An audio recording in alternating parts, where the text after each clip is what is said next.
Thousands of air travellers fly in and out of Cape Town each week. Few realise that they fly over the town of Crossroads, where 20,000 people live in 3,000 shacks. Crossroads exists because African contract workers in Cape Town want to live with their families. It is against the law for them to do so, but they squat here together.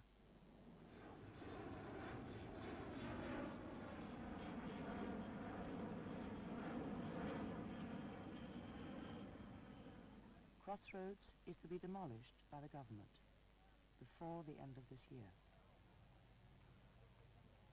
200,000 squatters live like this in and around Cape Town.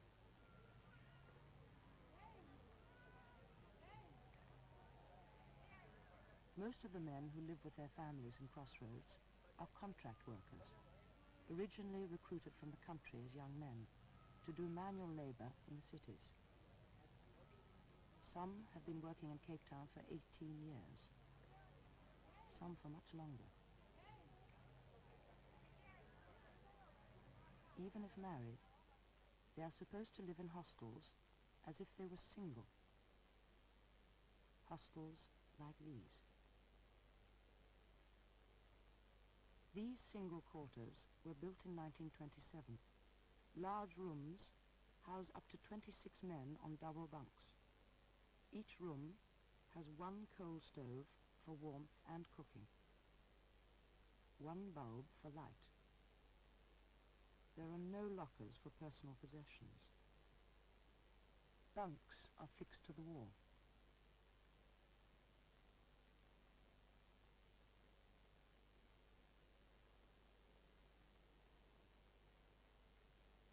Men may spend 30 years of their working lives living like this. Their wives and children remain thousands of miles away. By law, women and children must remain in the country, waiting and waiting for their men to return.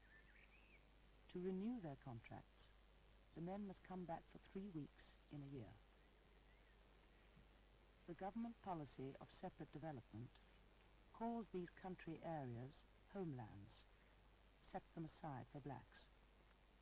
A mere 13% of the land of South Africa is expected to support 70% of the population, a place you must call home even if you work thousands of miles away.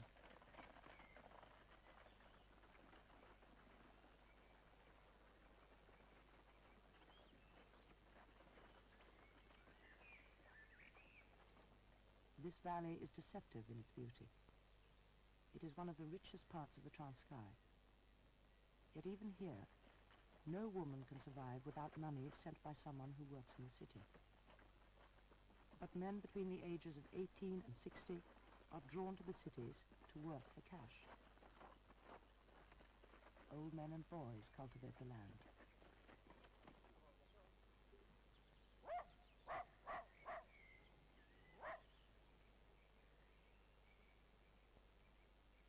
There are few jobs in this country worth doing. The homelands are dumping grounds for women. Here they wait for money, which often doesn't come from town. Here they wait for the men who never return, because they have found it impossible not to take up with another woman in town. Marriage in the country means a lonely survival with other lonely women.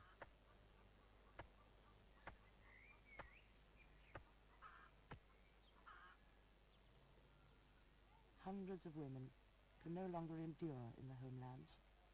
They come to town in spite of the law. We do not come here for pleasure, but because in the country we find no work. When I was in the country, life was unpleasant because we were not nurtured. My husband sent money monthly, but it was inadequate.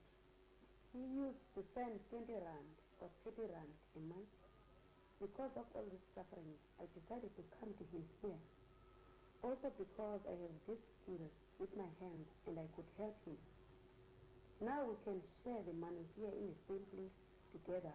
I came to Cape Town in 1959. In the country, The children too often fall sick and die. The women are alone. After I started to have children, I began to feel hardship in the country. The hardship is still there if I go back. We cannot work there. You only have money when your husband sends it. You write a letter to your husband. By the time it reaches him, you or the child is sick. By the time he writes back, the child is very sick or has died. I gave birth to a child which suffered from polio at 9 months. My husband advised me to come to Cape Town. It was because the child was ill that he was granted permission to remain temporarily in the area. I came in 1964. Mrs. Lutango came to join her husband in 1964. They came to Crossroads when it began in 1975. Crossroads is 3 years old. Why does the government threaten to demolish it when 81% of its men have jobs in and around Cape Town? Dr. Francis Wilson explains. I may say that Africans, in fact, have been working in Cape Town. There's a record of them having been working in the docks, living in a community in Cape Town at the time of the Great Trek, the end of the 1830s. But the policy since 1966 has been to remove Africans from the Western Cape. The background to this is that it has been an attempt to slow down the process of urbanization as far as Africans are concerned, to halt it, and finally to reverse the flow. The government decreed in 1966 that as far as Cape Town or the Western Cape was concerned, that no employer might hire any more African workers. They froze the number of Africans working and said that they would then be decreased by 5% a year thereafter. But the work remained to be done. In theory, it was to be done by the colored community, not by Africans. Africans were forbidden to come to town to look for work. They had to go back each year to the homelands to renew their contract for another year's work. They ceased to be citizens of Cape Town unless they had both lived there for 15 years and been employed by the same employer for 10 years. Then they qualified. In 1966, 10,000 people qualified like this. But almost immediately, fewer and fewer houses were built for them. After 1972, not a single family house was built to accommodate the population growth until this year.